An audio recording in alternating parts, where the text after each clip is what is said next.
கிறிஸ்துவில் பிரியமானவர்களே, ஆண்டவராகிய இயேசு கிறிஸ்துவின் நாமத்திலே உங்கள் யாவரை வாழ்த்தி ஆசீர்வதிக்கிறேன். இந்த நாளுக்கென்று தேவன் நமக்கு அருளியிருக்கிற ஜீவ வார்த்தை யோபின் புஸ்தகம் 8ஆம் அதிகாரம் 21ஆம் வசனத்தில் இருக்கிறது.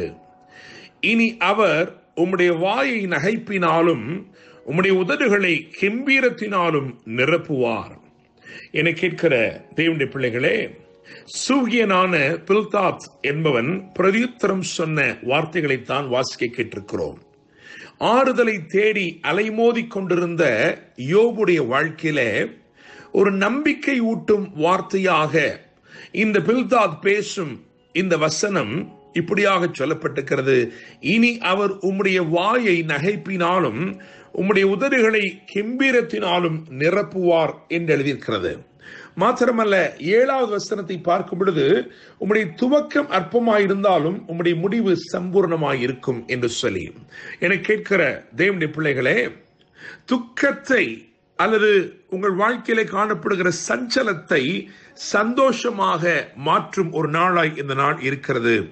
மாத்திரமல்ல, அற்பமானவைகளை ஆச்சரியமானவைகளாகவும் சம்பூர்ணமானவைகளாகவும் தேவன் மாற பண்ணுகிற ஒரு நாளாய் இந்த நாள் இருக்கிறது. தேவனுடைய பிள்ளைகளே, இங்கே சொல்லப்பட்டிருக்கிற இந்த வார்த்தையின்படி வாயை நகைப்பினாலும் உதடுகளை கெம்பீரத்தினாலும் நிரப்புவார். You'll be able to speak with confidence and boldness.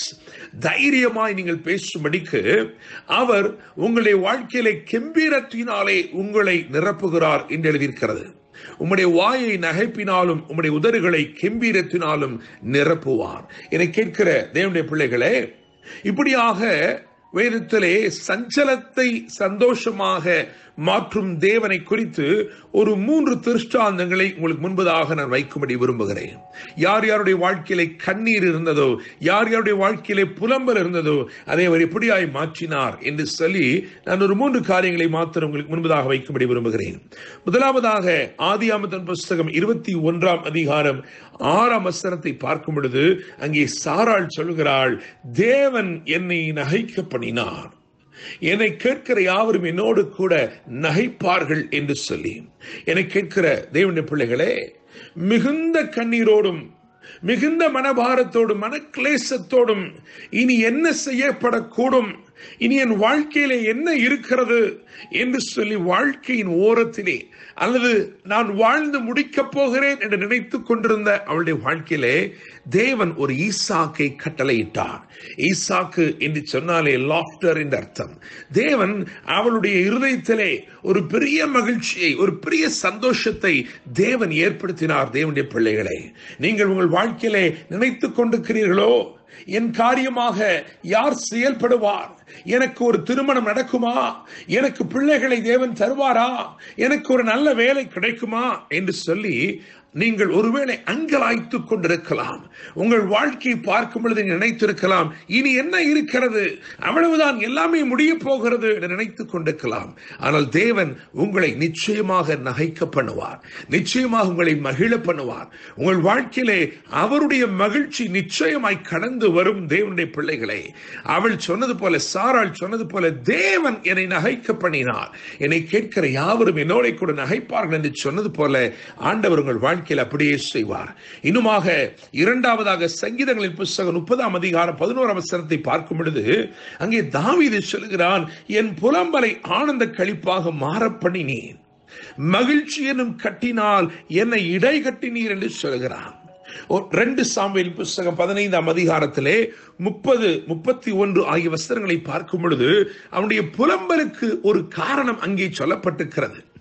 அவனுடைய சொந்த குமாரன், அவனோடு பந்தியில் இருக்கிறவன், அவனுடைய அப்பத்தை புசித்து திருப்தி அடைகிற அவனே தன் குதிகாலை தாவீது ராஜாவுக்கு விரோதமாய் உயர்த்தினான் என்று தாவீது சொல்கிறான். அப்படிப்பட்ட ஒரு சூழலிலே வேதத்தில் எழுதியிருக்கிறது, அங்கே அகித்தோப்பேல் என்னும் ஒருவன் இருந்தான். அவனுடைய ஆலோசனைகள் தேவதூதனுடைய ஆலோசனைகளை போல இருந்தது. அந்த ஆலோசனைகள் தேவனிடத்திலிருந்து வந்து கொண்டிருந்தது. இப்பொழுது அவன், அந்த அகித்தோப்பேல் நன்மைக்கல்ல தீமைக்கு ஆலோசனை சொல்லும்படிக்கு அவன் தீமையோடு கூட்டு நிற்கிறான், தீமையோடு இசைந்து நிற்கிறான், தாவீதுக்கு விரோதமாய் எழும்பி இருக்கிறான். ஒரு தேவதூதனாய் இருந்தவன் ஒரு சத்துருவாய் மாறின நிலை. தேவனுடைய பிள்ளைகளை, புலம்பல், அது நிமித்தமாய் ஏற்பட்ட புலம்பல். ஆனாலும் தாவீது ஜெபித்தான், கர்த்தாவே அகித்தோப்பேலின் ஆலோசனையை பைத்தியமாக்கி விடுவீராக என்று சொல்லி. என்னை கேட்கும் தேவனுடைய பிள்ளைகளே, அவன் ஜெபத்தை தேவன் கேட்டார், அந்த ஜெபத்தை அங்கீகரித்தார். தேவன் தாவீதுடைய வாழ்க்கையிலே புலம்பலுக்கு பதிலாக அதை ஆனந்த களிப்பாக மாறப்படினார். மகிழ்ச்சி எனும் கட்டினாலே அவனுக்கு இடைக்கட்டு கட்டினார். மூன்றாவதாக எஸ்தர் 9ஆம் அதிகாரம் 21ஆம் வசனத்தை வாசிக்கும் பொழுது அங்கே எழுதியிருக்கிறது, அவர்கள் சஞ்சலம் சந்தோஷமாகவும் துக்கம் மகிழ்ச்சியாகவும் மாறினது என்று எழுதியிருக்கிறது. என்னை கேட்கும் தேவனுடைய பிள்ளைகளே, உங்களுக்கு தெரியும், மொர்தெகாய் என்று சொல்லப்படுகிற ஒருவன், அவன் துக்கமான செய்தியை கேள்விப்பட்டு இஸ்ரவேல் ஜனத்துக்கு விரோதமாய், யூத குலத்திற்கு விரோதமாய் ஒரு துர்ச்செய்தி எழும்பி இருக்கிறது, ஒரு சதி எழும்பி இருக்கிறது என்று சொல்லி வேதனையோடு அவன் காணப்பட்டான். அவன் ரெட்டுடுத்திக் கொண்டு சாம்பலிலே உட்கார்ந்து அழுது புலம்பினான் என்று வேதம் சொல்கிறது. என்னை கேட்கும் தேவனுடைய பிள்ளைகளே, தேவன் இடைப்பட்டு சூழ்நிலைகளை மாற்றினார். காரியம் மாறுதலாய் முடிந்தது என்று எழுதியிருக்கிறது. எங்கே யூதர்கள் அழியும்படிக்கு சதி ஆலோசனைகள் நடந்ததோ அதே இடத்திலே யூதர்கள் செழித்தார்கள். தேவனுடைய பிள்ளைகளே, யூதர்கள் வாழ்ந்து செழித்தார்கள். ஆபிரகாமுக்கு சொன்ன ஆசீர்வாதத்தின்படி உன்னுடைய சந்ததியானவர்கள் தங்களுடைய சத்துருக்களின் வாசல்களை சுதந்திரித்துக் கொள்வார்கள் என்று சொன்னது போல இந்த சதிகளை எல்லாம் முறியடித்து செழிப்பான ஒரு வாழ்க்கைக்குள் வாழ்ந்தார்கள், கடந்து வந்தார்கள். தேவனுடைய பிள்ளைகளே, ரெட்டுடுத்திக் கொண்டு நடந்தவன் பட்டுடுத்திக் கொண்டு சென்றான். இது வேத சத்தியம். இங்கே சொல்லப்பட்ட வார்த்தை கவனிங்கள். யோபு 8:21, இனி அவர் உம்முடைய வாயை நகைப்பினாலும் உம்முடைய உதடுகளை கிம்பீரத்தினாலும் நிரப்புவார். கர்த்தர் இந்த வார்த்தைகள் மூலமாய் உங்களை ஆசீர்வதிப்பாராக. என்று அன்புடன் pastor Daniel Moses. God bless you.